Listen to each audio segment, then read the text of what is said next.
Hey kids, I know the last chapter is going to be the last one for tonight, but no, we see. We're still not over with it. No, we see chapter 10, and no, we see we gotta not end it off on such a cliffhanger. He scanned the area looking for clues, and he found one. The remnants of popped bubbles were lying in a parking lot. He grinned. Looks like they left this here. He picked up the bottle and blew a bubble. Hey! Yelled Victor from the Dog Tug's doorway. You may not know a cowboy, but we got a rule around here about blowing bubbles. Victor snapped his fingers and a dozen dogfish appeared. Every one of them was spoiling for a fight. The dogs surrounded Dennis, and Victor walked right up to him.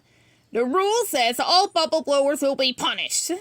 But Dennis picked up Victor and sent him flying all the way back to the Dog Tug.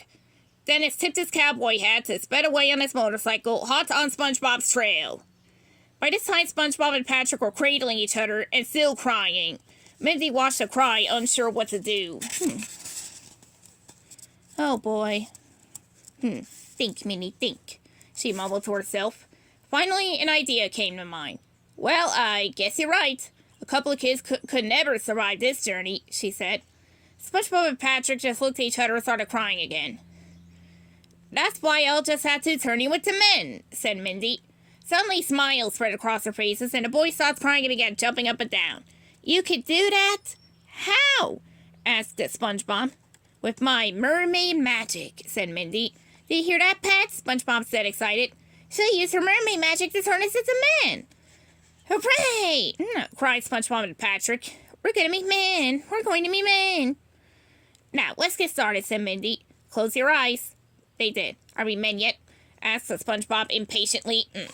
Not yet, said Mindy as she gathered some seaweed strands. No, what do we do, Mindy? Asked Patrick. Spin around 3 times, she instructed. They did. I think it's working, said SpongeBob. Good, now, keep your eyes shut. As she talked, she bundled the seaweed together. The mermaid's magic, said Mindy. With my one tail fin, I command it to you to turn into men. She placed a bundle of seaweed on SpongeBob's face, then on Patrick's. The seaweed looked just like bushy mustaches. Open your eyes, she told them. They did. Good gracious, Patrick, cried SpongeBob, pointing to Patrick's face. You have a mustache! So do you, said Patrick. They marveled at their new mustaches. Okay, said Mindy, snapping them. Let's see reality. Now that you're men, can you make it to Shell City? But SpongeBob and Patrick were still in mustache heaven. Guys, she called. Said SpongeBob, still twirling his mustache. I said, now that you're men, can you make it to Shell City? Heck yeah, SpongeBob told her. And are men afraid of anything? Asked Mindy. Heck no, cried SpongeBob and Patrick. And why is that? She asked. SpongeBob and Patrick pumped their fists in the air. Because we are invincible, they shouted. Then SpongeBob and Patrick raced to the cliff's edge and jumped. I never said that, Mindy cried, but it was too late. She ran to the trench and looked in. They'd already been swallowed up by the darkness, but she could hear them cheering all the way down.